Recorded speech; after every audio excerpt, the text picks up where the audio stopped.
Hello दोस्तों, स्वागत है आपका ब्रेन ट्यूब में। हम क्लास 10th की मैथ्स का चैप्टर नंबर 1 वास्तविक संख्याएं कवर कर रहे थे। इसमें हम आज अंकगणित के आधारभूत प्रमेय का प्रयोग देखेंगे। अंकगणित की आधारभूत प्रमेय का प्रयोग क्या है? अपरिमेयता सिद्ध करने के लिए।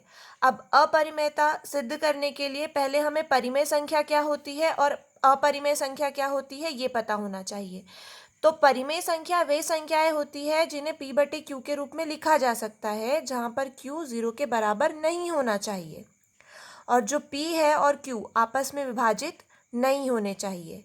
जैसे कि 7/5 ये दोनों आपस में विभाजित नहीं है, तो ये ऐसी संख्याएं क्या कहलाएंगी? परिमेय संख्या।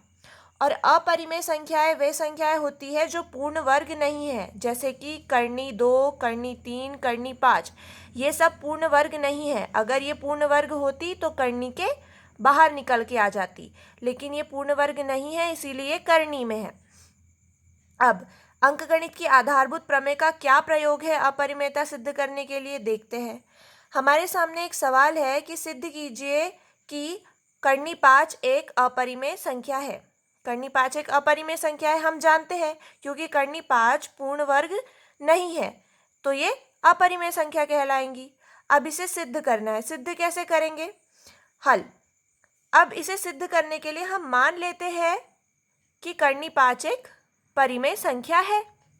अब परिमेय संख्या है तो परिमेय संख्या को किस प्रकार लिखा जाता है? p बटे क्यू के रूप में। तो कर्णी 5 को भी किस प्रकार लिखा जा सकता है? p बटे क्यू के रूप में।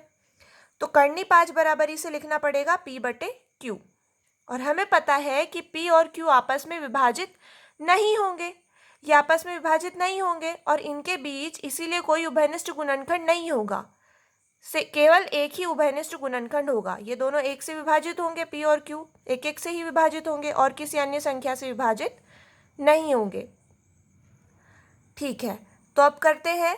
तो q का गुणा करेंगे, तिर्यक गुणा तो इस तरफ चला जाएगा कर्णी 5 के गुणे में, तो क्या प्राप्त होगा? कर्णी 5 गुणित q बराबरी से p। अब दोनों पक्षों का वर्ग करेंगे तो वर्ग किया तो कर्णी हट जाएगी, तो क्या आएगा? 5। q का वर्ग किया तो q का वर्ग बराबरी से p का वर्ग। क्या प्राप्त होगा? 5 q का वर्ग बराबरी से p का वर्ग। अब 5 इसके गुणे में है, इस तरफ जाएगा तो p के बटे में आएगा। 5 p वर्ग को विभाजित करता है, 5 p वर्ग को विभाजित करता है, अतः p को भी विभाजित करेगा। p का एक अभाज्य गुणनखंड है 5। p का अभाज्य गुणनखंड है 5। अगर p का वर्ग करेंगे तो 5 का भी वर्ग होगा, इसीलिए यदि 5 p के वर्ग को विभाजित करेगा तो p को भी विभाजित करेगा, क्योंकि 5 p का एक अभाज्य गुणनखंड है। ठीक है, अब p का अभाज्य गुणनखंड मिल गया हमें 5, तो p बराबरी से मान लेंगे 5c। 5c क्यों माना? क्योंकि p का अभाज्य गुणनखंड 5 है और 5 में कोई संख्या का गुणा हुआ होगा तभी वो p प्राप्त हुआ होगा। ऐसे ही होगा, 5 में किसी संख्या का गुणा हुआ होगा तभी p प्राप्त हुआ होगा। अब यहाँ पे रखेंगे p की जगह 5c रख के देखते हैं। तो 5q का वर्ग बराबरी से 5c का वर्ग, 5q का वर्ग बराबरी से 5 का वर्ग 25 और c का वर्ग। ये वाले 5 से ये वाला 25 5 बार कट जाएगा, तो क्या प्राप्त होगा?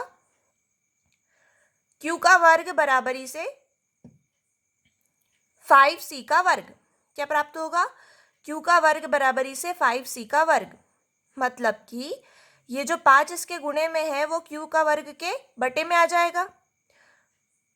तो इसी प्रकार जिस प्रकार 5 p के वर्ग को विभाजित करता था तो p को भी विभाजित करेगा, तो इसी प्रकार 5 q के वर्ग को विभाजित करेगा तो q को भी विभाजित करेगा।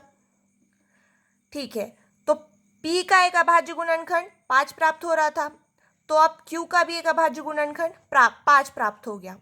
तो p और q का एक उभयनिष्ठ गुणनखंड 5 प्राप्त हो गया, क्योंकि दोनों को विभाजित कर रहा है, तो मतलब दोनों का उभयनिष्ठ गुणनखंड है 5। लेकिन हमने पहले माना था कि p बटे q का कोई भी उभयनिष्ठ गुणनखंड नहीं है, केवल एक के। अब प्राप्त क्या हो रहा है? 5। अब हमने ही जो माना था, क्योंकि ये परिमेय संख्या थी तो हमने ही माना था, अब उसी का विरोधाभास हो रहा है। हमने कहा था कि इसका कोई उभयनिष्ठ गुणनखंड नहीं हो सकता, लेकिन इसका उभयनिष्ठ गुणनखंड प्राप्त हो रहा है। 5 इसका उभयनिष्ठ गुणनखंड प्राप्त हो रहा है। ये विरोधाभास क्यों है? क्योंकि हमने गलत माना था कि कर्णी 5 एक परिमेय संख्या है। कर्णी 5 एक परिमेय संख्या नहीं है। कर्णी 5 क्या है? एक अपरिमेय संख्या है।